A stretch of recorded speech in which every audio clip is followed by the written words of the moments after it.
Hey, Joe. Hey, if I signal that bitch, y'all step on that toes. Don't try to run around. Yeah. I'm gonna step on. I got you. Yeah. Hey, I'm not gonna vote all the way out there. I'm gonna keep it.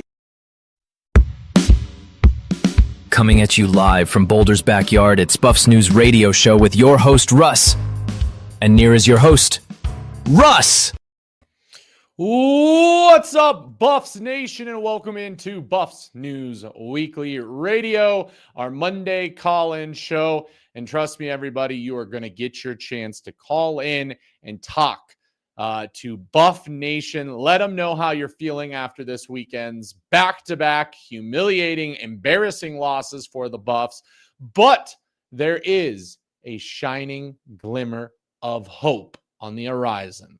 We are finally seeing the future of the Colorado Buffaloes with the official, not the official, but the rumored and pretty much confirmed changing of the quarterback from Caden Salter finally to Julian Lewis. That's right. Julian Lewis is your starting quarterback for the Colorado Buffaloes, coming in relief of Ryan Staub in the second half of Saturday's humiliating loss, and looking pretty good for a true freshman.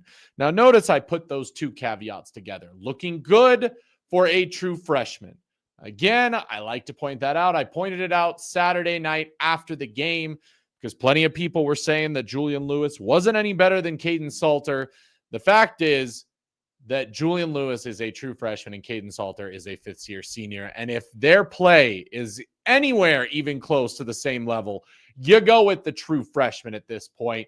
At this point in the season, you look to that future. You look to see what you have in Julian Lewis, of passing the keys on to the kid, seeing what he can do. And while the next week's game is on the road in Morgantown against West Virginia will also be starting a true freshman at quarterback for the first time this season, this Saturday. So it's the matchup of the true freshman quarterbacks. So in my mind, I think it is a perfect situation for him to start, get it out on the road already, get that difficulty going, see what he can do. And again, it's not going to be perfect, guys, okay? It's not going to be an easy victory. It's not going to be anything like that.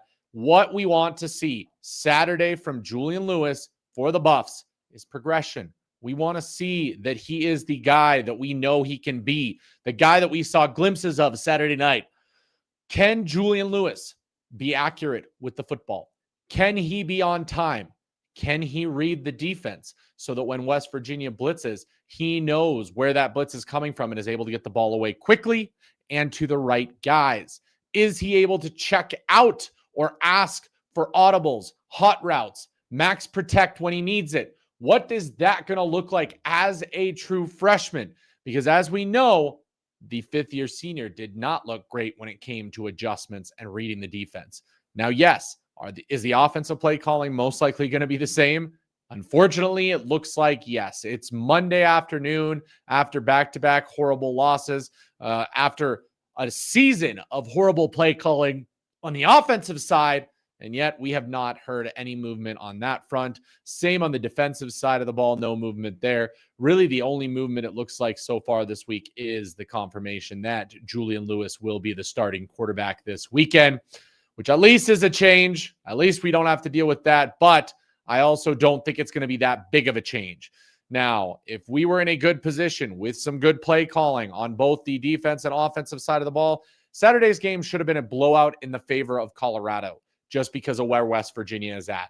Instead, what I think we're going to get is a very close game. I do not think it's going to be a blowout either way. And the question is, can the Buffs do enough to come away victorious on the road? That's going to be a tough one. That's going to be a really tough one. So that's what's going to happen today. Appreciate you guys already blowing up the chat. Joe Kid, Juju to Q, and JoJo is going to be a lot of fun. Buckle up, boys. Hitting guys in stride is going to unlock this defense. CU's offense and defensive position coaches Christmas wish list segment needed ASAP. Yes, we're going to have to take some time to do this, guys, because there's still coaches being fired. Obviously, now we've got Hugh Freeze from Auburn being let go. That's going to change some things up. I want to truly take some time before we do this. It's probably going to be closer to Christmas that we will be doing some kind of show where we really break down who could be the new coordinators, making sure that they're both gone and seeing exactly who is out there and who is available. Salter shouldn't even dress. We're good. We need to shop JUCO. Yep. Voice of Coach Prime. It's common sense. Yes, it is. Yes, it is. I want more fashion shows, says Mitch. He just looks so smooth operating that offense. I absolutely would agree, especially, again, you got to take into context of what's going on. We keep talking about that, the context of a true freshman. That's right, Dennis. We are on day whatever of Shurmur watch, and yet we still have no action. Okay? No action. Salter is a baller. Dion doesn't have the IQ to prepare. I'm not so sure about that. Salter also got benched at Liberty last year, if you don't remember that. But I don't hear anybody talking about that at all. I hope expectations for Juju aren't too high. He'll need to develop, and Morgantown is a tough place to play. Absolutely, Dennis. That's why all this week, my job is to prepare fans for what you're going to see Saturday out of Julian Lewis. It is not going to be perfect. The expectations need to be lower simply because of the fact that he is a true freshman versus a fifth-year senior at quarterback, okay? So if he can look anywhere better than what Caden Salter has looked these last 2 weeks, that right there should be a win in and of itself towards the future of where this program is moving to, okay? Salter can't process. He has a one read, and if that guy isn't open, he is cooked. And I absolutely noticed that multiple times. The question is, Gennaro, can that happen quickly? What does that look like being forced into making that change? I don't know. That's a question I can't really answer. Again, I might get some help to answer that at some point this week. We'll see. We get more games to gutted this embarrassing program. Woo! Why does CU have to always be different? Why not fire our bad coaches? Now, I don't know the answer to that one. What changes on defense are we seeing after 2 50-plus burgers? That's a big question that I'd like to know. And I'm hoping part of that is we get a little bit healthier as well. Okay? As well. Finally, we saw Juju is the future. Let's build around him. Absolutely, Alex. And that's what's great, is we can now be excited about moving forward, because no matter what, guys, no matter what, if this season doesn't end on a good note when it comes to our record, but it ends on a good note because Julian Lewis looks good and the future looks bright with the young kids, then that in of itself can be something to be excited for as a fan. If you don't pink slip some coaches, then that's what you guys get. Absolutely. I talked about that already. Yep. From what Boog said, Dion going to figure it out with them on staff. So I'm off the train of this program. The coach is unserious. Trust me, like I said, there's been rumors floating around that this staff is not returning next year. You can fire them now. If you fire all of them, you don't have anybody to call plays or do anything. You saw this, a program just did that today. Syracuse fired half of its staff. They're now scrambling to put position guys into different position coaches. It's going to be very interesting to see how Syracuse does this weekend and does with those changes. It'll be very interesting to see how that affects them, and maybe it'll push us in the right direction to make a decision as well. Biggest concern going in the game, we revert back to a pass-happy offense, and we are screaming run the ball all over again. That's true. Absolutely. Yep, Juju came in, looked better in one quarter than Salter has this past 2 games. Probably has for most of the season. I still remember at the start of the season, we had Heisman hopes for K-Salt. I did not have Heisman hopes for K-Salt. I just wanted a good quarterback. But there's that. West Virginia beat the same team we got slaughtered by, giving the Mountaineers for the W. Morgantown. Okay, not the same quarterback, though. And by that, I mean West Virginia's quarterback. I don't know if you saw that, but West Virginia is going with a completely different quarterback this week. So there's that. Make sure Ponder gets some reps just in case. Absolutely, Keith. But I also think Staub is your backup quarterback this weekend. Let's not forget Salter has been outplayed by 2 true freshman quarterbacks this season. That's true, Kai, and that's an embarrassment on him. But hey, Caden Salter's a baller. Caden Salter's a Heisman Trophy winner. It is all the fault of this entire program. Caden Salter is the greatest thing since sliced bread. Caden Salter is better than Jesus. Caden Salter is the greatest quarterback to ever play the game of football. It is all the fault of this program, none of it rests on Caden Salter whatsoever. None of it. How can we have 3 Hall of Famers but haven't attracted any premier recruits? Gennaro, it's not really recruiting season that much right now. Wait until signing day. We'll answer that question. Prime's about to Thanos snap this coaches after the season. I believe so. Smash that like button. 68 in here, only 8 likes. I appreciate that. Yes, let's get up to 50 likes right now because that's what I'm going to be interested to see. If the offseason isn't us firing some position coaches, building lead defense and O-line, will not have success next year. Obviously, you can't do the same thing over and over again and expect a different result. The fact is, as we've talked about, a lot of the coaches do not have an extension. So there won't be technically any firings. It'll be more telling the coaches that they are not being extended. That's where we're at. Okay. We're not going there. What's good, Russ? Appreciate you, Northside, jumping in. Appreciate ya. I hate Shurmur. I'm now starting to hate Livingston. I do not like Salter as our quarterback. I do not like his demeanor on the sidelines. I do not like his leadership. I do not like his ability to answer questions. I can go on and on from there. Okay. You can say that he's the greatest player since sliced bread. He is not being a leader. He is not acting the way a quarterback should act, no matter what. And people are saying that he is not good because he got benched. Okay. That's embarrassing to say that that's the reason why. Fire Shurmur, fire Mathis, fire Phillips, fire Hart, the whole recruiting staff that played a major role in bringing in Salter. Gennaro, you're not far off. I'm scared that we're going to win the next 3 games. And offense moving the ball, looking good, and Pat keeping his job. Big boy, I don't see it happening because Pat would need an extension, and I don't think he's shown enough to get an extension. There's one thing, has he shown enough to get fired? We think so. Maybe Prime doesn't, but does he have enough to get an extension and continue dealing with this? I could see Shurmur just riding off into the sunset at this point. I truly do. I truly do. Everyone changing position coaches in college football. There's a lot of coaching changing happening right now. A lot of coaching changing happening. So Prime's taking the easy route, not firing his homies. He could take the easy route. I think the easy route would be to just extend and keep the same status quo, Kai, but I don't think that's what's going to happen. Okay. But that's where it's at. That's what's happening right now. Can't believe we arguably have the best DB of all time, coach, but our DB is still getting cooked. We need a better DB coach. Keep Hilo, Brett, Shad. I also say keep our O-line coaches. I think they did a bang-up job this year. I mean, Colorado's still ranked top 5 in amount of time that is allowed to their quarterback. So O-line, I think, could stay. Hilo stay. Brett stay. Shad stay. And I probably would be fine with anybody else not staying. So that's true. Gualo. Of course you're going to do that. We're not going to win no more games this season. Northside, we'll see. We'll see.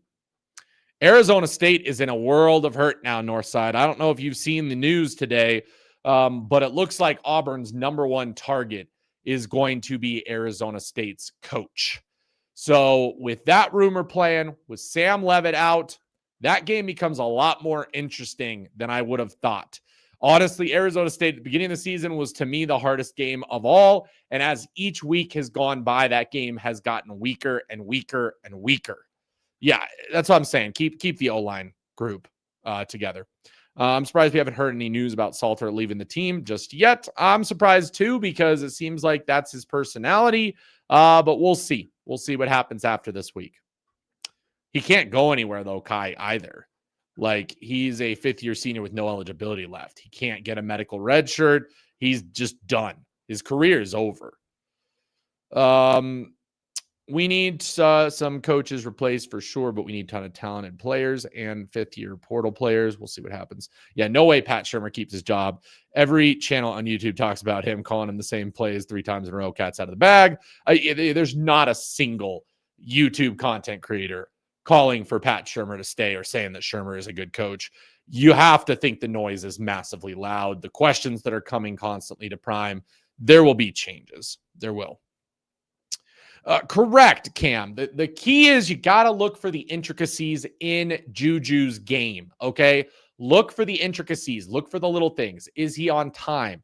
Is he trying to read the defense?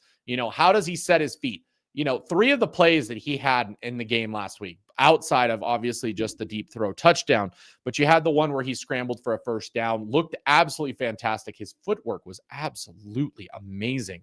He stepped up in the pocket, and rather than just running, he stepped up, took a couple bounces to see what he could see in a proper quarterback position so that he could throw the ball if he needed to. Once he saw that there was nothing and that there was open space in front of him, he became a runner, took off, got the first down.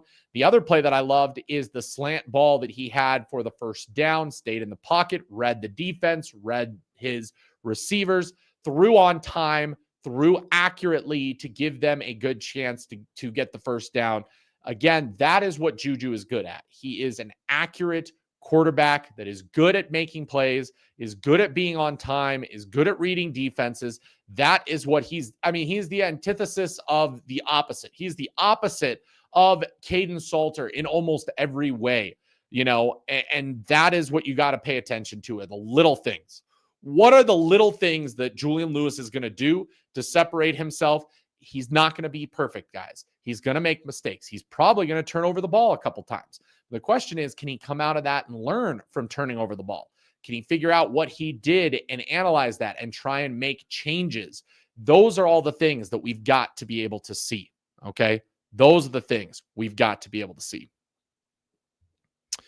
Dilly not going anywhere. He has the keys to SU. I get that, Northside. I do, but it's still going to be a distraction. We've seen it in the past. Just wait. That laser of a slant to JoJo was one of my favorite passes of the night.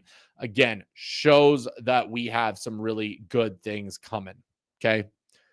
And that's the thing. It's not going to be as tough of a defense as playing like the starters of Arizona would have been, or playing Utah.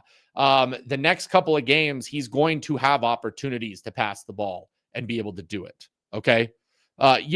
Juju is 6'1" and still growing, guys. Like, there's plenty of quarterback out. He's not under 6 foot. He's not some 5'8", 5'10" quarterback, like Noah Fafita is at times. Okay. So there's that. Okay. Let's see what else you got. DBs look confused, don't know who to block. See you please start accepting runaways in the transfer portal. Stop accepting. A lot of recruits are excited about Juju being the starter. They're reposting the news. Yes, they are. I'm telling you, I played the clip at the beginning of the episode today. Okay. If you haven't seen that clip on social media circulating, I retweeted it. It is a clip of Julian Lewis talking to Coach Prime. It is a clip of Julian Lewis on the sideline, getting animated with his teammates, talking about what they need to do. You can see in the guys around him, you can see it, how excited and engaged they are, guys. That makes a huge difference. It's what I've been talking about all season. It's what David's been talking about all season, okay? The body language of Caden Salter on that sideline just seems like he is completely checked out. And, the channels that want to say that Caden Salter is a great skilled quarterback are not talking about that fact of what that means from the quarterback and how that leadership plays a role. Trust me, it is a massive part of the quarterback position, and we were not getting it out of Caden Salter. Joe, you're absolutely right. Some guys are natural born leaders. Some guys are not. That is just a fact. And we're finding out that Caden Salter is just not him. He is not able to lead by example when he needs to in tough situations. When you are faced with adversity, how do you respond? And everybody is saying that when you face adversity of benching, you become a worse player. That's the guy you want to go to bat for. A guy you're going to say that because he got benched in week 2, that ruined his career. And that ruined his playability. And somehow he became a much worse player after that. I mean, that's right there. Yep. We got Julian Lewis this week. Stalter stands in the huddle like a water boy. Watch this team play more inspired with Juju at quarterback. Seemed like the team wants Juju. They want somebody to lead, because we saw it when Staub took over too, like how energized the team got. Like, guys, it's right in front of us. It's right in front of us, just the difference and the ability and the belief in your quarterback when it was Staub and now when it's Juju. Okay? And now that it's Juju here towards the end of the season, the reason why it's more energizing than more is because it's like, this is the future. This is what we can build on. You know, the young guys are excited because they're like, hey, this has sucked. I don't want to go back to that. I don't want to deal with that. I want to move up the hill. And so now we're going to start doing that with Julian Lewis. Okay?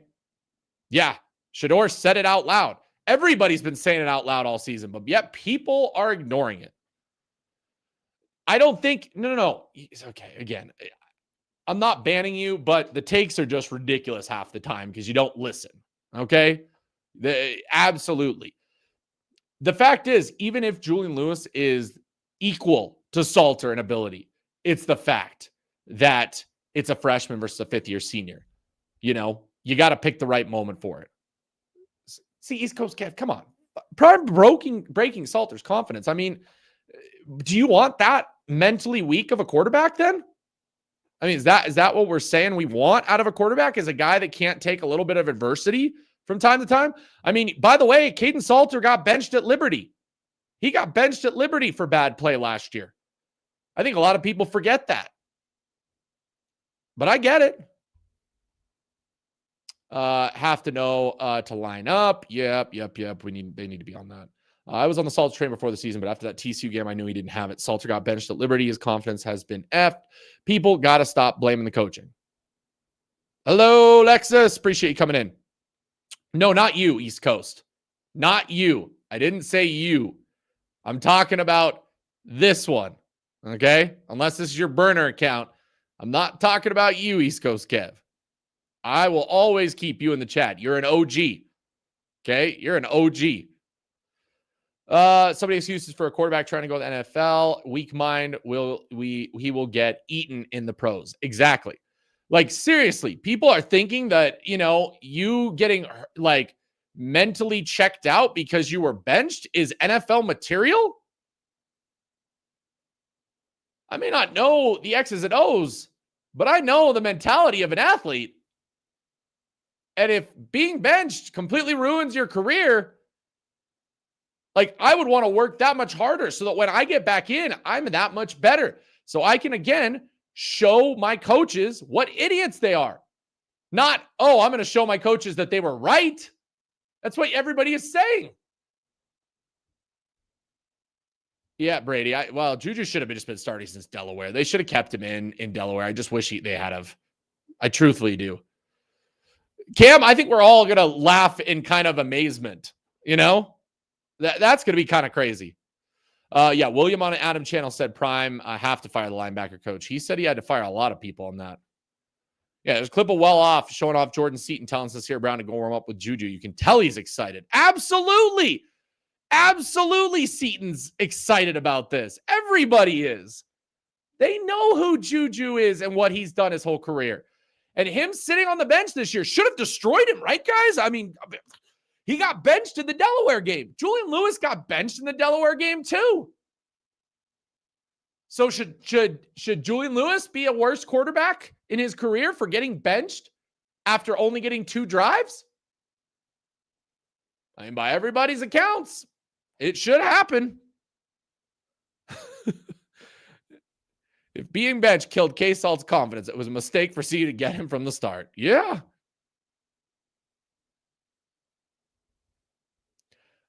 Starting up the Georgia Tech game. But what do I know? Yeah, you're right. You're right on that one. And I said I was at the Delaware game. When Salter sucked it up the first 2 drives, it should have been Juju, and we should have never looked back. We should have just lived and died with Juju that season. We should have. But there's where we're at. Correct, Brady, and I do appreciate that. I would agree with that. They definitely mishandled the quarterback situation. What I brought up a couple weeks ago, though, about that is, again, Coach Prime, still somewhat of a newer coach to the game. If you really look at it, how many years of coaching he has, okay? Has Coach Prime, before this year, ever had to deal with a quarterback situation before? No. He never had to. He never had to deal with a quarterback situation before. You know?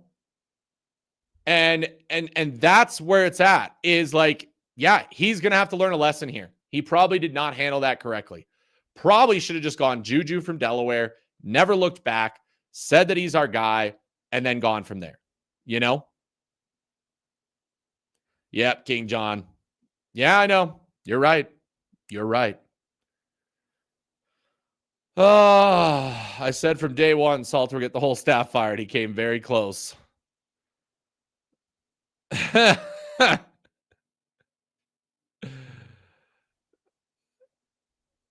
true. It's true. Salter got paid from Nebraska to destroy the CU program. That'd have been hilarious.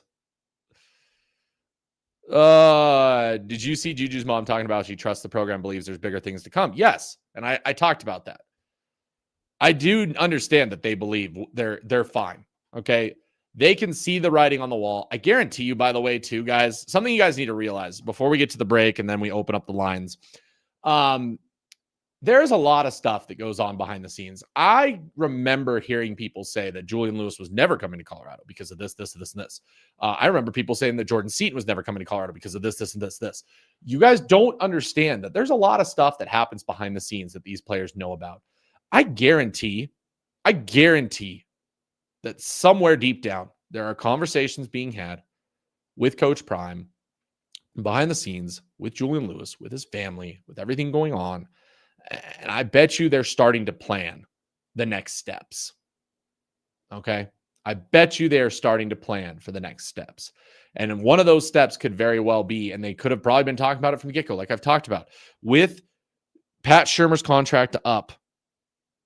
You know, the question is, how much can you change in the offense in the middle of the season?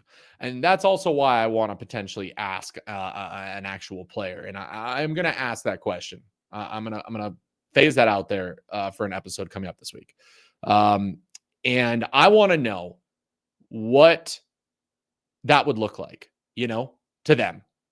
What is possible, you know, versus just letting Pat Shurmur run out and maybe planning behind the scenes who's going to take over for him, you know, long term, talking to somebody on the outside, you know, maybe what that looks like. I don't know.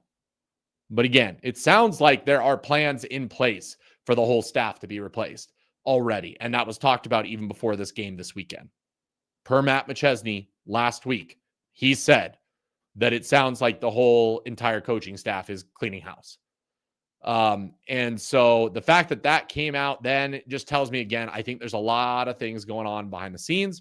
I think the plan was all along to start Juju this week. He wasn't supposed to play this past week. They didn't think it was going to get that bad that they would have to force him into that game. And so I think they are scrambling a little bit, but, you know, correct. If Salter, a senior's confidence broke that easy, good luck playing at any higher level. Juju been ready for the spotlight since he's 14, have been too much for Salter. I would agree with that. I would agree with this. I'm not happy with our recruiting staff right now. I am not.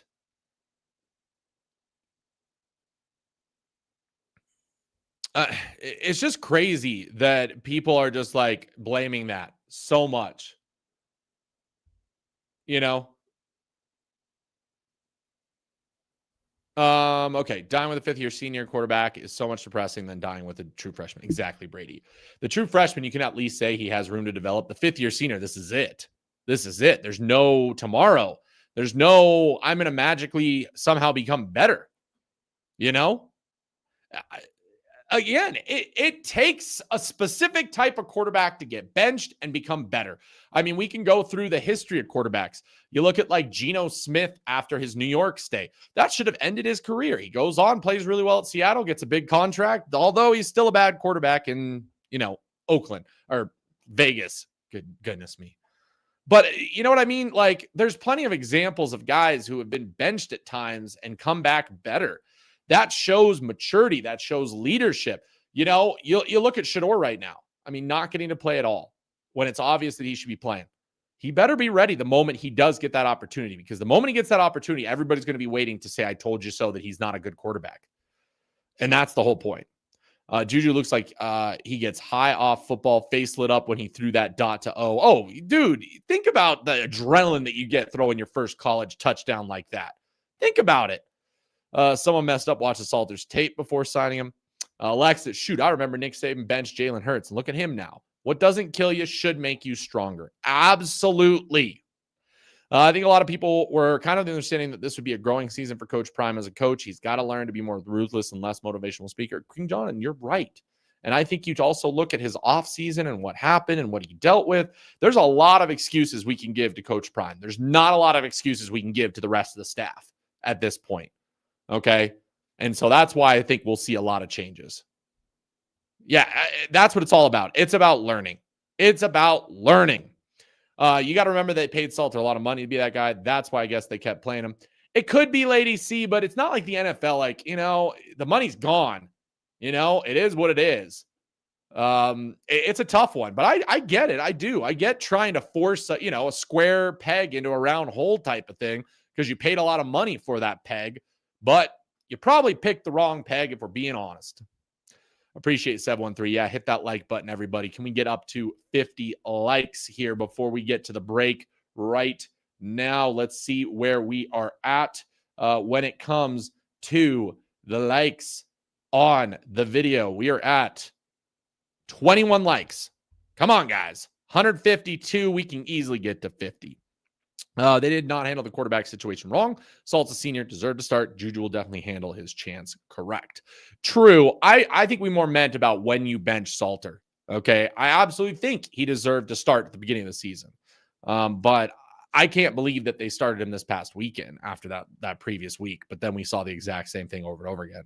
Yeah, if you're a dog, you're staying to right the wrongs. If a cat, you're leaving like the scoreboard looking, there will be nobody that's good who are leaving. Absolutely. Yeah, Nebraska has their own issues. We're bringing up Nebraska right now. Appreciate you, Lady C.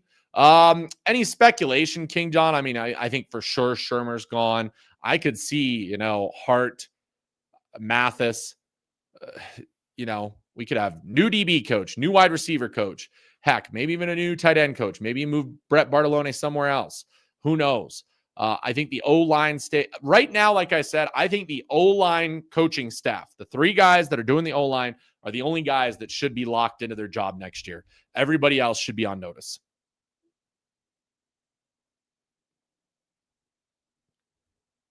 It's hilarious. Goofy said it's not Shurmur in the scheme in the beginning of the season. So Major, what I said at the beginning of the season is I'm going to wait to see. Okay. I want to wait to see. But I said I'd be the first person to jump on the Fire Shurmur bandwagon if things didn't change and improve from what we saw last year. Hoping that in an offseason, he would figure some things out. Hoping with a different quarterback, we would see a different type of scheme. We didn't see that pretty quickly. We got on board with the Shurmur train pretty quickly. Pretty quickly.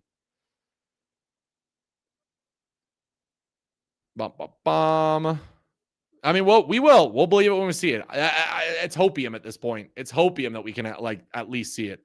Russ, you can leave the offense in place and the new calls, different plays. All offenses have a 3-phase passing game. Yeah, I know.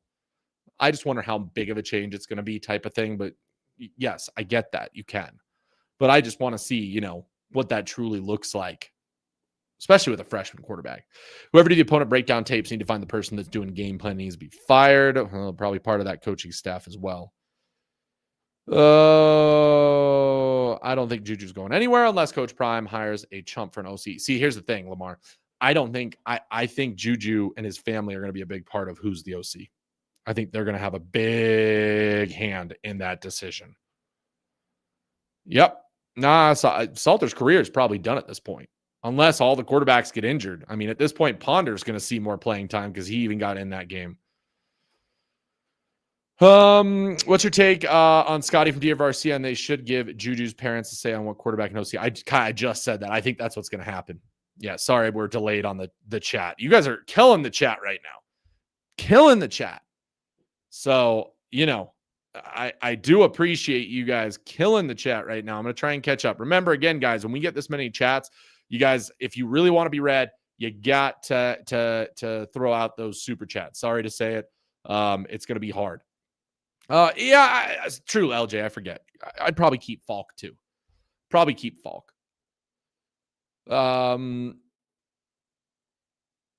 it was a give and take. I think he covered up for a lot of that. I think there were times that Shedeur forced some things that he probably shouldn't have. I would have been interested to see what that looked like, especially in the run game. I would wonder if we were a little bit more balanced like we were this year, what Shedeur would have been able to do in this offense. That'd have been interesting. But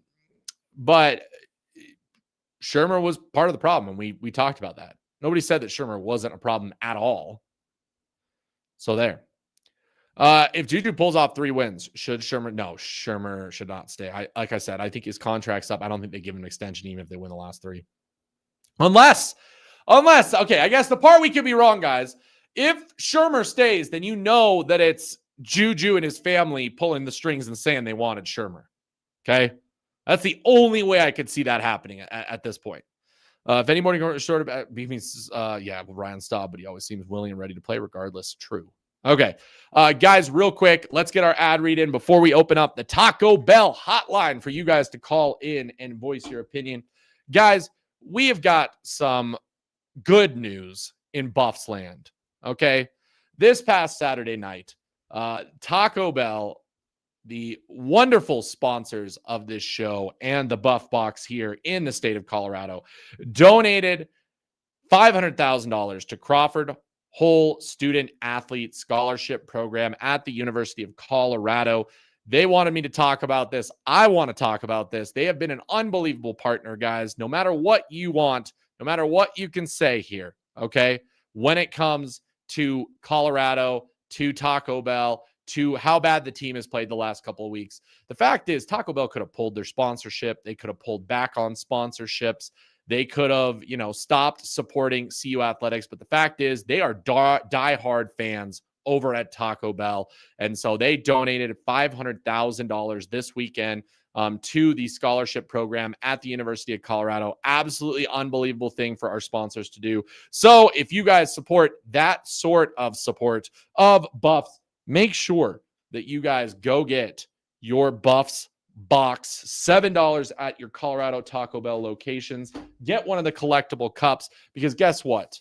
The most important collectible cup right now is, of course, your Julian Lewis cup.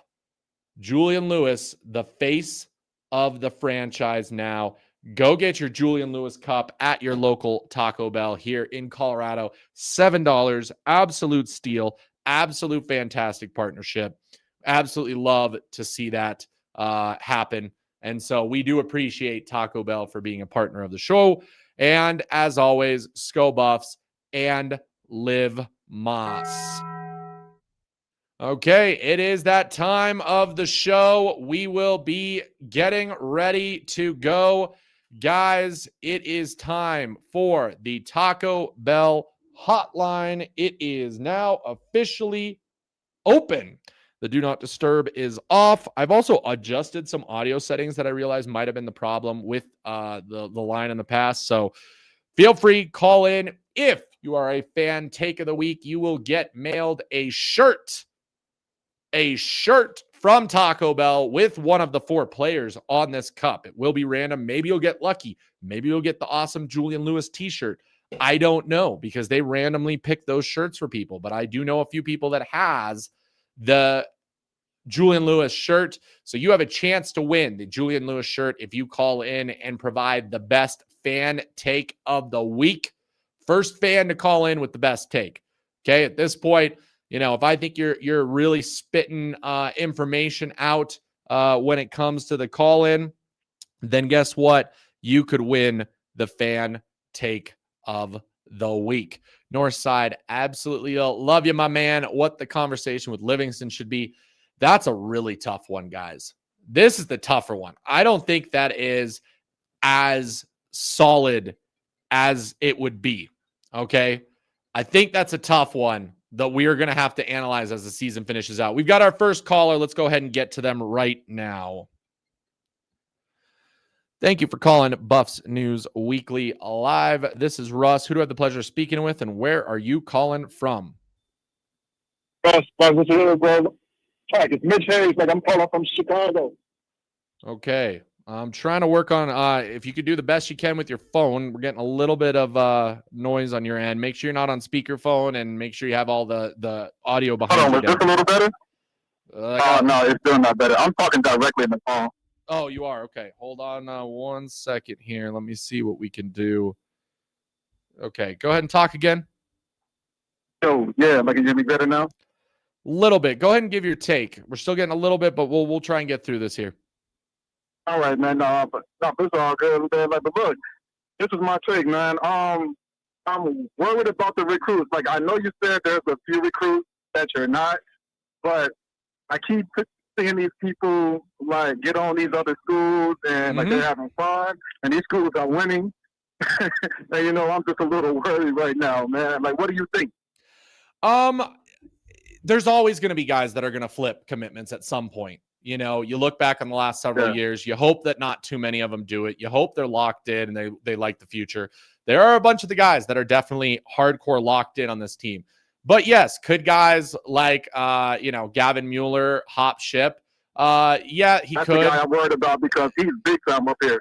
And I get that. What's frustrating for me with that one? He went from being like unknown to he's in the paper every day, bro. I know, and we saw that, and Colorado saw that early, and if he wants to flip that easily, because now the bigger teams are paying attention because he's continuing to explode while Colorado's always been locked in on him, there's nothing you can do about that. I mean, that's a kid chasing, the whatever you want to say he's chasing at that point, not necessarily a bag, but I'm thinking he's chasing more opportunity. Now, I get, like, we need to get Pat up out of there. But it's not helping that they don't really throw the ball into the tight end like that. I get that. And my guess is with Julian Lewis at quarterback, it's going to be a lot different. I mean, Julian Lewis can have that conversation with Gavin as well. These next 3 games are going to be extremely important to that recruiting. I think that's what we've got to look forward to is how does Julian Lewis look? What does the offense look like under him? And can he like quell some of the recruits like issues if they see him start balling out? Because I guarantee that all of those recruits are going to lock up real quick if Julian Lewis starts looking really good. Yeah, that's my hope too, man. Like, that's my take on that. Like, it all depends on these 3 games coming up. Yep. So that's what we're cheering for and it's not necessarily a win-loss record. That's not as important. Right. It is going to be how does Julian Lewis look? And, is there hope? Does he look like the 5-star prodigy that he was, meant out to be? That's going to be our biggest question. Exactly. So that's what we're watching for the next couple games. Oh, for sure, man. Like, I appreciate the time, bro. Yeah, I appreciate you. Like, the content, man. Like, and I comment like as much as I can. No. Like, you keep it 100 with everybody. Like, so that's why I watch. I appreciate that. I really do. I appreciate that. Thank you so much for calling in. And I hope to hear from you again later on this season. And hopefully we're talking about how great Julian Lewis has been. Yeah. All right, okay. Man. Talk to you later. Yeah, I mean, you're always going to be worried about recruits, okay? But a lot of them are locked in. And I love hearing that a recruit is that locked in. Okay, let's go to our next call. Thank you for calling Buffs News Weekly Live. This is Russ. Who do I have the pleasure of speaking with, and where are you calling from? Hey, Russ, is on Lamar. I'm calling from Syracuse, New York. Hey, yeah, I can hear you. I can hear you, Lamar. Appreciate you calling in. Yeah, what do you have to say?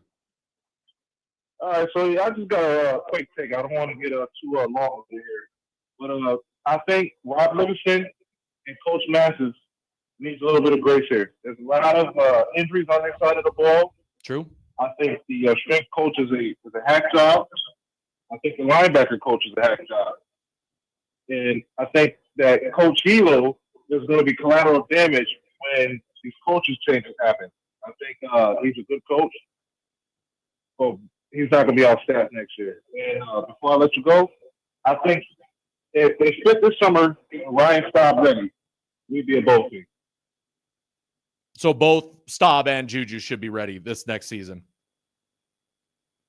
Well, I'm talking about just over the past summer. Had they used common sense and not followed the money, Caden Sarter would have never started, but they had to go with the money. They paid him. I'm pretty sure Juju and Staub was kicking Sultan's ball all summer long. I mean, I get it. I appreciate it. I appreciate the take, and I get it on the defensive side of the ball too. It is tough. That's why I said when somebody asked, should Robert Livingston also be gone? There's a lot of circumstances that I'm just like, I don't know how a defensive coordinator goes from what he did last year to this bad that quickly, outside of the fact that the talent is just not there on the defensive side of the ball. So that's going to be just looking at the linebacker room. Yeah. Just looking at the linebacker room last year, when Coach Eagle came in, he was in the linebacker room with Hartz. That unit improved as the season went on. We've got one linebacker that's showing some good, some good stuff out there. Sean Myers is flashing. Yep. But he should be getting more snaps. Absolutely. The guy in that room doesn't know. The head man in that room doesn't know what he's doing. And yeah. Hilo should be the guy there. But when the staff changes are made, I think somebody's going to scoop him up. I mean, maybe that's what we do. Maybe we fire Hart and put in Hilo as the true linebackers coach and give him that job. Unless I wish that would be the case. Unless a team poaches Hilo, because I could easily see that as well. If he's trying to move up, that's up what the I think's going to ranks. happen. Yeah, I get that. I think it's going to get close. I think Livingston should stay. Hart should be demoted, but he's prime homie, so I don't see that happening. But he should be demoted to like assistant. If he's really Coach Prime's friend, he should welcome an experienced linebacker coach in there to learn from him. Yeah, help out his buddy. Yep. No, I agree with that. I agree with that. Nope, I do. Appreciate the call. Thank you so much for calling in. Hopefully, I'll hear from you again this season, and hopefully, we're talking about some better things by then with a couple of wins or at least some good performances out of Julian Lewis and see where we're at. All right, boss. Thank you. I like your show, buddy. Okay. I appreciate you. I appreciate you so much. Talk to you later. Atlanta, Next Georgia, call. +1 6. We've got Atlanta. Thank you for calling Buffs News Weekly Live. This is Russ. Who do I have the pleasure of speaking with? And just double checking where you're calling from. Jordan calling in from Chicago. Okay, Chicago. Okay, what do you have to say about what's going on and where we're heading this weekend? Honestly, I think the team just bad choice from the beginning of the season. It was a clusterfuck, honestly. Yeah. Of so many bad things happening. Coach Prime's health, choosing Salter when your offense is made for a passing quarterback. True. I think having so many people giving opinions when you have like T-Cow coming in. I love his advice content, but some of his pieces that he picked were really off. I think also we got too happy with Livingston last year, and we forget it's similar to the TCU game. Livingston's season last year was a TCU game. People didn't know who he was as defensive coordinator. And then this year, people have figured him out. The adjustments aren't adjustments anymore. Yeah. When we look at Coach Mathis, he can't do what he has because you had Travis. True. He cut off half of the field. True. The other cornerback didn't need to do as much. Our pass rush is not as good as last year. So it also puts more stress on the cornerbacks. When you're evaluating cornerbacks playing man defense, the pass rush needs to be decent. We barely can get a sack. It's true. Put pressure on the quarterback. When we also look at Coach Phillips, he talked about, blocking being a mindset. That was the embodiment of the wide receivers last year. They all blocked. Yes, they did. Lon Jonte, Jimmy, they all said SOB, you have to block us. You have to stay on the field. He was trying to keep that same mentality, but none of the wide receivers stepped up and said, hey, you have to block. Omarion should be the main one. Hey, you were there when it was a requirement to block to stay on the field. He's a great receiver, but he's not a full receiver yet until he does that. I think also when you're looking at the fundamentals, it has a lot to do with Coach Prime not being there and not having an actual college staff. No, I agree with all that. I think you're absolutely right across the board. there's a lot of circumstances. I mean, to get to this point, you need a lot of circumstances to happen, and they have happened, and they've happened in that exact way. There needs to be a lot of introspective on this team going forward. And I do believe there's going to be a lot of change when it comes to this coaching staff. I think there will be a lot of change in the players, whether people like that or not.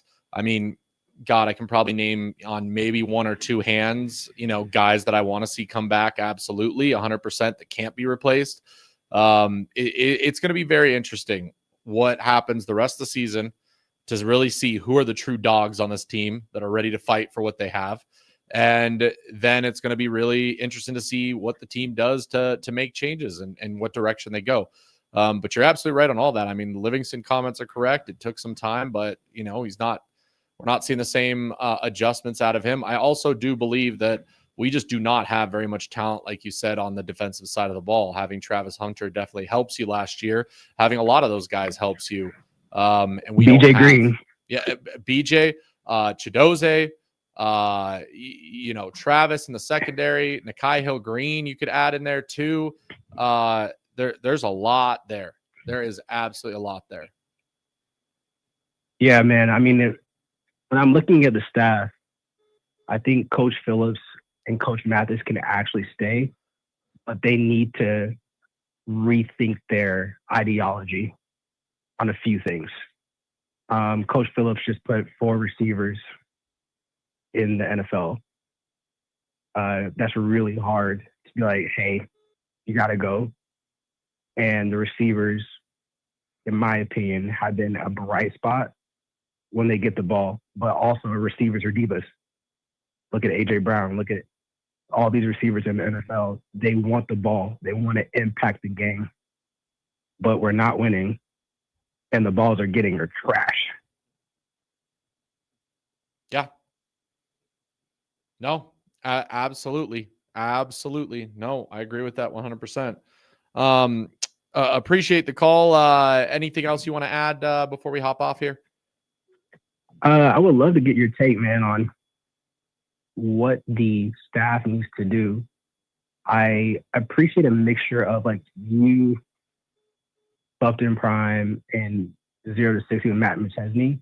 I think all of you are right in some capacity. Yes, I'd agree with that. I think T-Cal's like right about the X's and O's. Yeah, 100%. Matt McChesney's right about the pride and tradition, of Colorado Buffalo football. Yep. And then I think you're right about from a fan perspective. Like, what do you think? There's a lot that needs to be done, but I mean, you need to be able to pick the right players. They're missing a lot of low-hanging fruit, as Matt does talk about. And I know, again, a lot of people don't love Matt and his takes and things like that.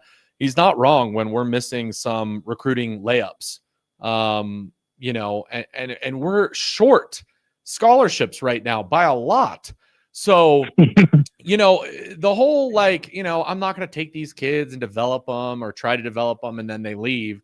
I get that. I do. I get if you're wasting those roster spots, if the roster is tight, but we've got 10, 20 spots open that we could be filling with players right now that, if they all left, no big deal, but I'm sure a couple of them might develop, or you might find a diamond in the rough or, something like that when it comes to some of these guys. So absolutely, I do think that the recruiting needs to be completely different. We need to go after some more of these like lower hanging fruit players, especially in the state of Colorado. They're in our backyard. That should be easy to be able to recruit hard on, because you don't have to spend a lot of money or time doing it because of how close they are. So that's probably my big take from a fan perspective on what I'm seeing. Absolutely. Yeah. The X's and O's are all bad. Defense, offense, they're bad. That part I can agree on. That's not hard to see. But I look more at the player personnel. I look more at what the coaches have chosen, who they recruited.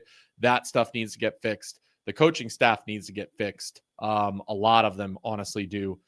So that's kind of my take from that perspective of what I want to see. I hope that we all get what we're asking for, because, when it's across the board and everybody's asking for the same thing, you gotta hope that the noise is loud enough that there's talks behind the scenes. I'm going to assume Coach Prime is a smart guy. He knows football deep down. I'm hoping that he's willing to take what he needs and do what he needs to do to make those changes. I bet Rick George told him you got like college coaches. That's what it was. Like you need to hire college coaches. Like Deion is a great inspirational speaker. Yep. And I think that's like his calling card. Like that's his purpose in life is to inspire individuals. But you need to hire people that were former head coaches that didn't work out, that are great at a specific like defense or offensive place. Like I would love to have Dave Aranda as a DC. Yeah. And in Colorado next year. That's a big one. That would be a massive one. That'll definitely be on the list. Like I said, as we get closer to the end of the season, as we get closer to Christmas time, we start seeing the coaching landscape. The plan is definitely going to start putting together a list of, dream hires at different positions and where we're at, just like we did with the DC when Livingston got hired. And mind you, that one came out of nowhere because nobody even had him on a list anywhere. But it's still interesting to see what's available out there and what could be potentially there. And yeah, Dave Aranda is definitely somebody that would be a dream hire, I think, in a position on this team.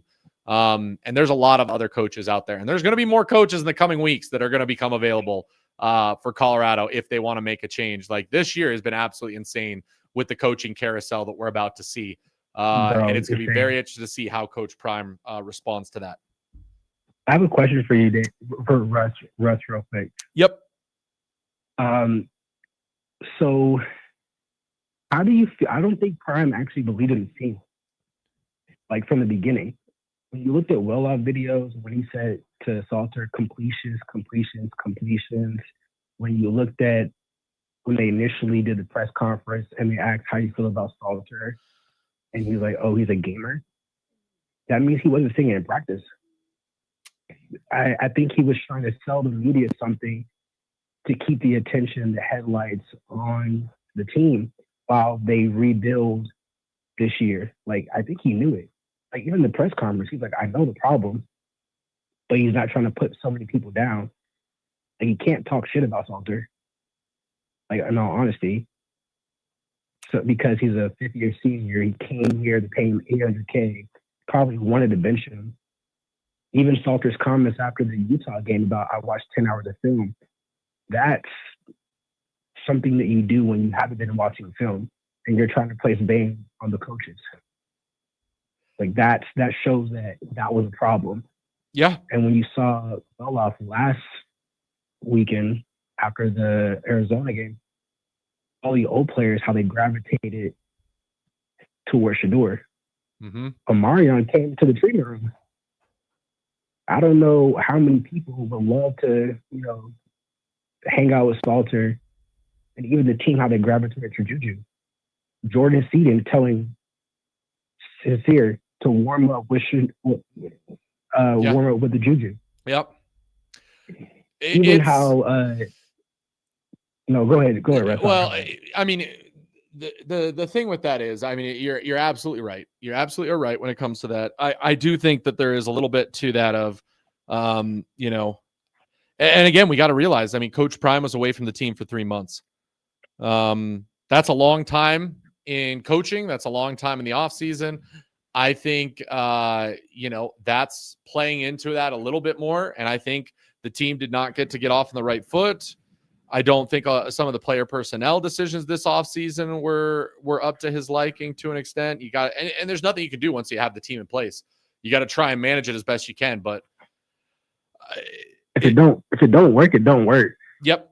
I mean, even on DNVR, Uncle Neely was saying they didn't have their leadership summits they did where they did like the whole retreat and fishing. Yep. So you come into a bunch of real individuals, just like Ray Lewis said, they're individuals. They're not a team. And I think someone needs to have a real conversation with Coach Prime and be like, hey, you have to bring in the history of Colorado football while also doing this, because when you don't have the talent, you can't just overpower people with talent. You have to actually have the fundamentals in place. Specifically having a younger team. It's true. And knowing Juju's dad I'm from Atlanta originally, I know that he would want to make sure that there are people coming in place that actually has development Juju's not staying, and there's no development put in place for the receivers, the tight end, the linebackers, the O-line. Like, Yep. they want to have an actual team. They believe in development. He's been a prodigy since he's 14 years old. Yep. And everyone in Atlanta knows him in Florida. Yep. So I'm ready to see what next season brings. I think Prime held him back for a while because he saw what was happening to Salter, and a freshman coming into that could really put you in a mental health episode that's really bad. That happened to Philip Benson. His mental health was trash. I mean, the C fans, the Prime sexuals were coming for him, and now he's in Indiana where there's less press. And guess what? He gets to play football. Yeah, and I think Khalil Benson. I think the big thing too is he's just in a better system for himself. You know, skill wise, I think he's in a better system for him as a player. I think that's why he's doing so well there, and I'm happy that he's doing well there. I am. I don't want to see any of these kids fail. I'm not going to cheer for them to fail, no matter what people think of my takes of Caden Salter right now and what's happening. You know, but the fact is that this is college football. These kids are getting paid now too. You know, there's going to be things to deal with at this point, and they got to be able to deal with it, and they got to step up. And, you know, if this isn't the place for them, if they just aren't comfortable, if it doesn't fit, if you're putting a, you know, like I just said earlier, square peg into a round hole and it's just not going to fit, it may not fit here. That's just the case. Yeah. It's going to happen from time to time for schools. It happens to every program. Even the best schools in the nation have let players go who've gone on to win Heisman trophies and done better elsewhere, even while that program still is successful and wins national championships. So it's just a part of the program. But agreed, I'll be very interested to see. The good news is that we don't necessarily have to wait fully till next season, because now we get to have Julian Lewis right now to at least see a glimpse of what the future of Colorado football might look like going forward. And I think that's the one hope and one, you know, kind of part we can take away the next couple of weeks for us. Yep. Okay. Well, I appreciate you so much for the call. Really do hope to hear back from you again one of these weeks. Thank you so much for listening, calling in, and we'll talk to you later. All right, sounds good. Thank you. Okay, bye. Yeah, Juju will shine and track the best. Coach Prime deserves a mulligan this season. Lessons learned. Yeah, and I hope that he learns from it. Really, I hope he learns from it. Let's go to our next call. Thank you for calling Buffs News Weekly Live. This is Russ. Who do I have the pleasure of speaking with, and where are you calling from? Hi, my name is David. I'm calling out of Virginia. Okay, David, appreciate you calling in. What do you have to say? I'll be trying to be brief. Okay. I think that I'm a big fan of Coach. Yep. But I think we got too many of his friends on the staff. Yep. Because you got guys that have made millions and millions and millions of dollars. You have to question how committed are they to the process. Also, with the talent that we have at receiver, I played a little college quarterback, not at the Power 5 level, but the play calling is so questionable. Yep. If you look at the interceptions on the last two games, the cornerbacks are sitting on these plays because the play calling is so consistently. They try to run mirror concepts on one side of the field from the same formations every week, and these defensive backs are up on their film study and they're sitting on these plays. And Stabby is not our most talented quarterback, but he's the only one that reads defenses consistently. So, you know, it's a little bit of a tough watch. I agree with what you said with the last caller, that we get a glimpse into what young Mr. Julian, what he can do. I'm excited to see it. But it has to be a shakeup with the staff. We're giving up 60 back-to-back weeks and 300 or 400 yards on the ground. Is unacceptable, especially when we doubled the defensive coordinator's salary from last year to this year. True. So they have to have some real conversation about the staff. Yes. Because they're just not getting it done. Yeah. And I wonder if Jordan Seaton a guy who's going to be a first-round draft pick, if somebody behind the scenes, if they're dangling more money for him to get a chance to win somewhere else before he goes pro.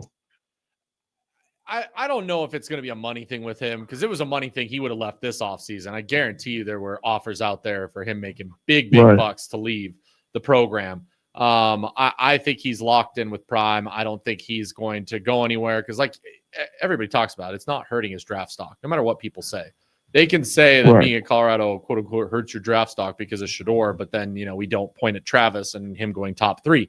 So Seaton's not going anywhere. He's going to stay here. He'll get a couple of phone calls, I'm sure, with people offering him a little bit of money. And I'm sure after those couple of phone calls and him declining it, the phone calls will stop, because it'll get around that he's not going to leave for money. A lot of people in the chat are talking about how the players need to start getting into recruiting now, the young guys too. I think they will. Like you said, I think Julian Lewis and what he does the next 3 games are going to be that.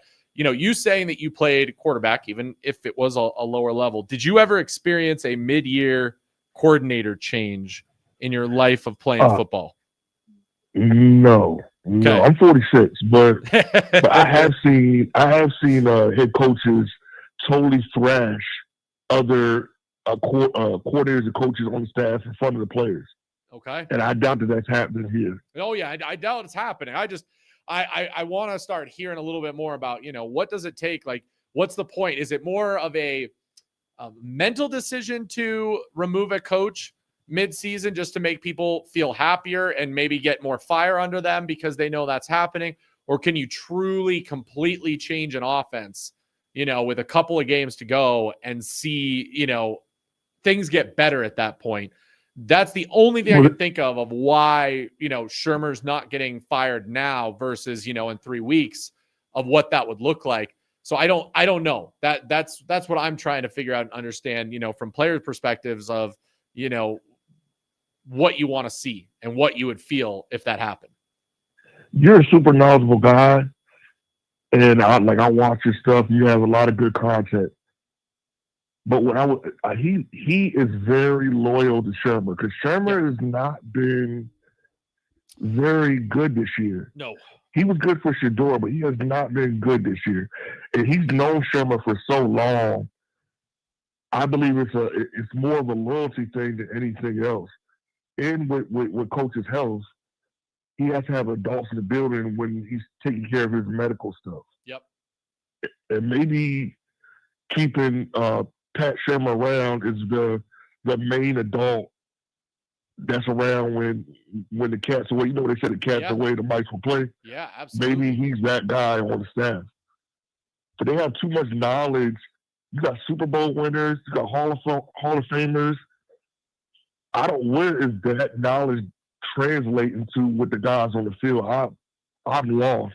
Yeah. And one of the last things I'm gonna get out your way. Yeah, no worries. The formula that we struggle at since this staff has been here in place, we struggle in the trenches. Yes. We had Udozi last year. We have no grown-ups on the defensive line in the trenches that can just be rugged and hold the spot. Yep. And not let guys just muscle them the whole way down the field. We don't have that. Offensively, we should draw a line around the state of Colorado, and the top-notch offensive linemen should never be able to leave. Everybody can see our offensive line is not great. They should be able to pick whoever they want to pick from Colorado, and they should be dipping into Utah as well. But these retread guys on the offensive line outside of Seton, it's a recipe that we try every year. Yeah. And we get the same results every year. Absolutely. And the biggest disappointment for me is the cornerback room, and I say corner, because normally Prime has an outstanding, and with nothing else, he's going to have studs in that room because that's his baby, the cornerback room. But our pass defense isn't great neither. So, it's been a tough watch this year, man. It's really been tough. It has. But it's going to test his coaching ability, because you got to have tough conversations because you can't bring the staff back the way it is. No, you can't. I mean, you're going to get completely eaten alive if you bring back almost the whole staff. I mean, at minimum, Shurmur has to go. At minimum, even then, I mean, you have to clean up a lot more than that. So we'll see what happens. It is true. I think this is going to test Coach Prime and where he's at in his coaching ability to make sweeping changes in this scenario, because it absolutely is warranted. But I truly appreciate the call. David, go ahead. I'll give you the fan take of the week. So if you want to shoot me an email, please, with your info, we can get a CU shirt out to you, mailed to you this week. So yeah, email me buffsnewsweekly@gmail.com. It's on my main YouTube page as well. On the top, you can see email and like Twitter account. Find that, reach out to me. You can also reach out to me on Twitter as well. And I can get you that info if you happen to be on there. But however way, just reach out to me and I'll get that sent out to you this week. I appreciate it, man. Keep fighting a good fight, brother, because your takes, though, they're spot on. I've been watching you. It's not fanboy takes. I appreciate it. They are mature, nuanced takes. And I appreciate it. I do. I appreciate that. I appreciate it a lot. Well, we'll talk to you later. Hopefully I'll hear from you again later on in the season. Absolutely. Have a great day. You too, David. Thank you. Yeah, guys. I mean, Clay, I met one of the offensive dads at the store before he said Bartolone would be calling the plays this Saturday. Could we see it? We absolutely could. A lot of people are saying he's not. Who knows? We won't know. That won't be information that'll be brought out, I don't think, publicly. That's unfortunately the bad part about that situation. That's going to stay in-house unless it leaks, which we do know there have been some leaking issues this year with Coach Prime in Colorado.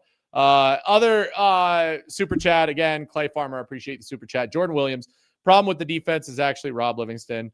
We had a problem with quarterback runs last season. Time to implode everything. It is true. We have not fixed the quarterback run issues. We have not, what's the word I want to look at? Evolved. Livingston's defense has not evolved as much as you'd want to see it from year one to year two, and fixing the issues that they had last year, and in fact have created more issues this year, even with a worse personnel. So there's two sides of the coin. I do think, though, deep down, whether I agree with it, whether you agree with it, anything like that, I do think that, unfortunately, I think Livingston's going to be back. I do. No matter what people want. Yeah. Sincere beats everybody deep. Like, yeah, that's his only go-to route, and that's all he can do. But yet he can do it every single game pretty easily. Kind of frustrating. Hopefully with Julian Lewis in at quarterback, we can abuse that a little bit more this week. Let's see for the rest of the season. Keep saying Shurmur may have explicit videos evidence on Prime or something. It does not make sense that they have not fired him. Yep, Shador changed Shurmur's calls. He's been bad from day one. I blame gambling from top to bottom. I'm going to jump ahead a little bit here. Jordan again. Player I'm afraid of leaving is Omarion. O has expectations of a number two type quarterback to get him the ball. O should be 1,000, should have 1,000. Jordan, here's the thing. I think O sticks around. I mean, just seeing the way that he interacted with Shador, the way that he interacted on the field with Julian Lewis, I think they can build a chemistry these 3 games. I think that keeps him around and wanting to play with Julian Lewis. So, I think that's where we're at there. I truly do. That's true too, B King, and I've talked about that here on the show. Trust me, the boosters are not happy with the staff right now. The boosters are not happy with no changes and with just continued things happening. Okay? Absolutely. Very interesting. Something that I think is going to be, something to watch.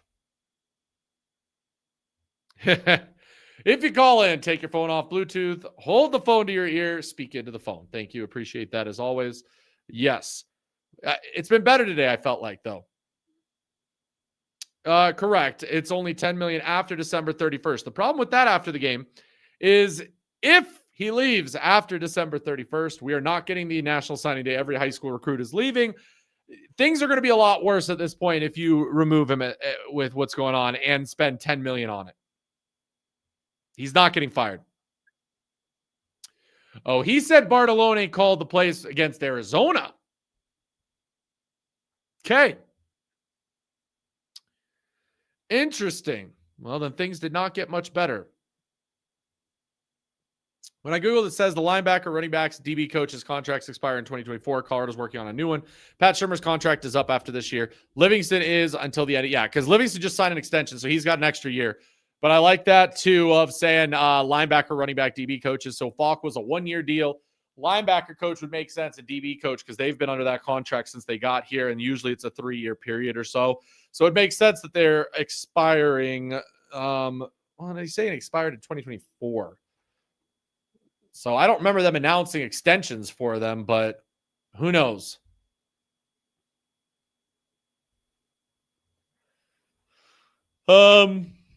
He's the DC safety position coach, double whammy. Omarion Miller is the third-day pick. If anything, he has to have deceptive speed. I'm not seeing it. I'd agree on that too right now.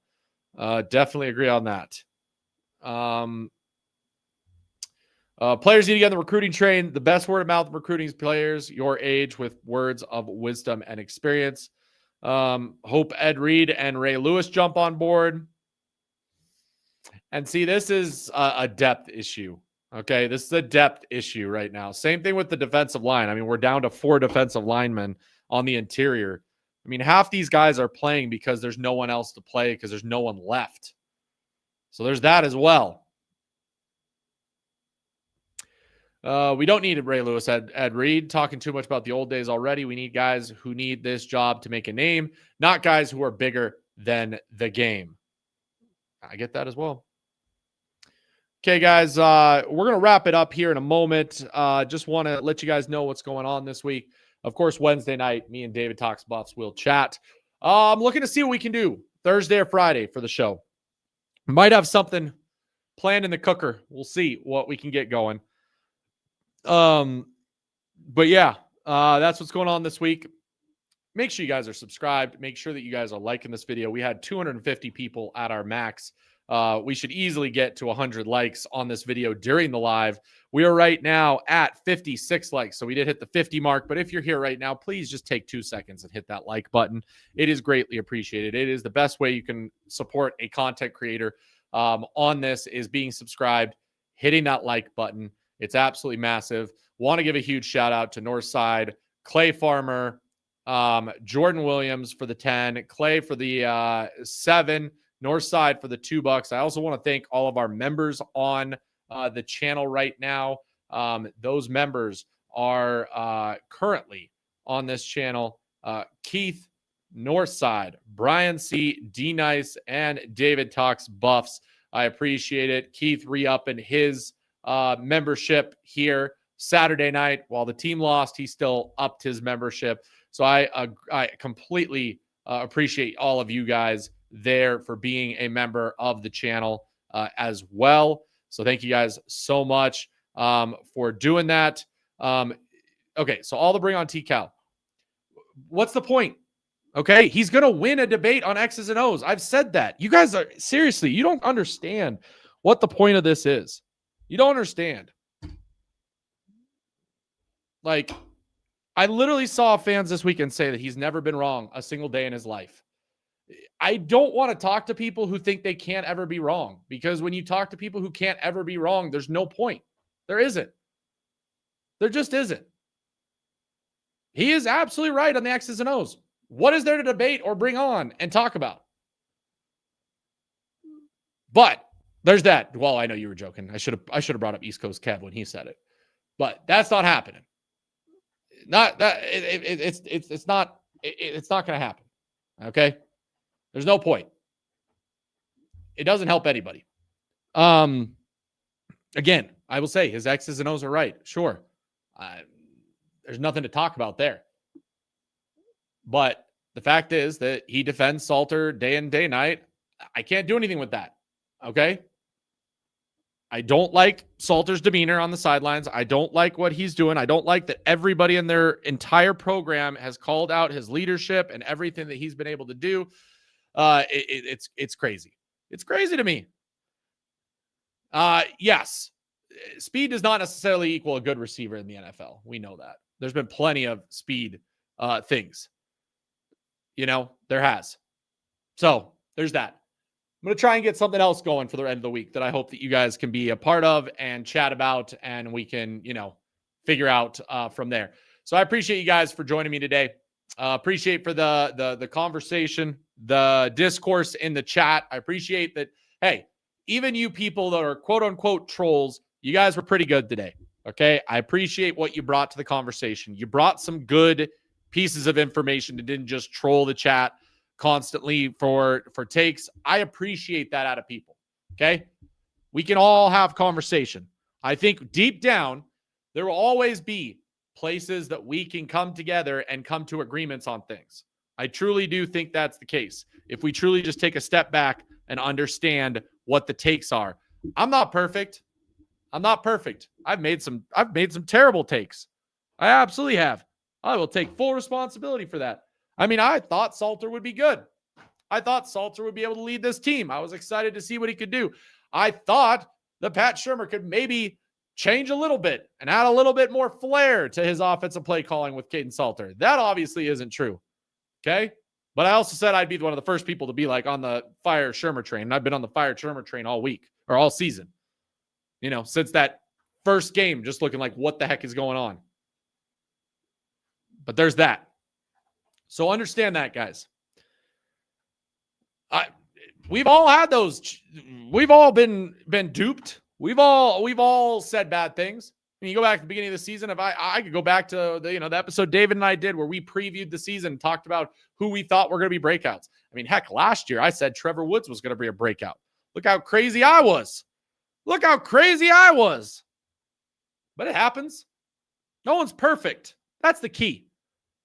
I will always appreciate somebody who has the capacity to say if they're wrong and learn from it and move on from it.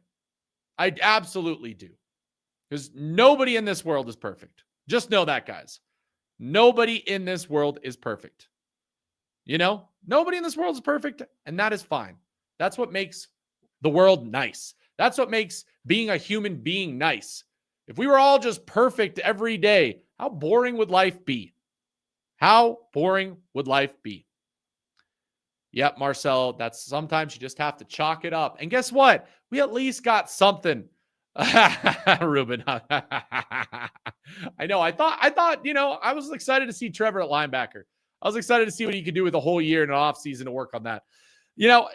Next year will be better, but guess what? We've at least got something to look forward to. Win or lose, guys, we got something to look forward to. Okay. What is going to happen with Julian Lewis? Can we see flashes of that amazing quarterback? We saw them Saturday. I just want to see that continued so that I can be hyped and excited for where this program is heading into next year as Julian Lewis takes over this team 100%. Takes over. I believe to Georgia Tech game showed me his 4-8 team, 5-7 if they're trying. Yep. See you going 3-0. We got the Juju time here. Next year, Prime has to win a bowl game. Lamar, I'd say that's probably correct. I think that is where we're at. We have to win a bowl game next year. Juju throws 2 touchdowns. I'm satisfied. I think we'd look great if that happens. I do. Bring in all the young players. Bring in as many young players as you can for these next couple games. Who cares? Again, I know people will say, let's try and get to a bowl game. At this point, I'm not like that. If it happens, it happens. Great. I want to see the young guys show that this team is going in the right direction.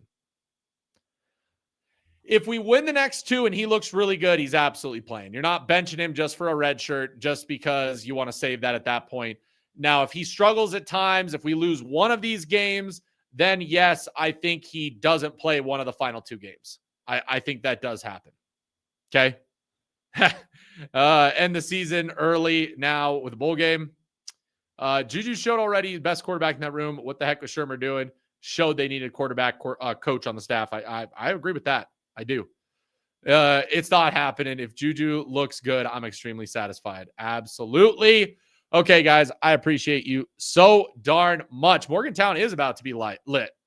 2 freshman quarterbacks going against each other, 2 teams, not having good seasons, going up against each other, looking to see, okay, are the teams going in the right direction? I'm excited for this game, guys. I'm excited for this game. If it walks like a duck, quacks like a duck, then it's a duck. We need to hire evaluation to avoid recruiting ducks. This goes for players, coaches, main issue. I absolutely believe that. Jordan, appreciate with all the super chats today. I think DJ is good, but he looks like he's not dealing with the pressure well, not technically sound. That too. Love it, big boy. Enjoy the show as always. Lexus, I appreciate you as well. Guys, I will see you Wednesday night for the Buff Blitz with David Talks Buff. Make sure you tune in 7 p.m. Mountain Time. Until then, I appreciate all of you guys. I love all of you guys. Buffs fans for life. And as always, forever for Buffs News Weekly Live, I'm Russ. Sco Buffs.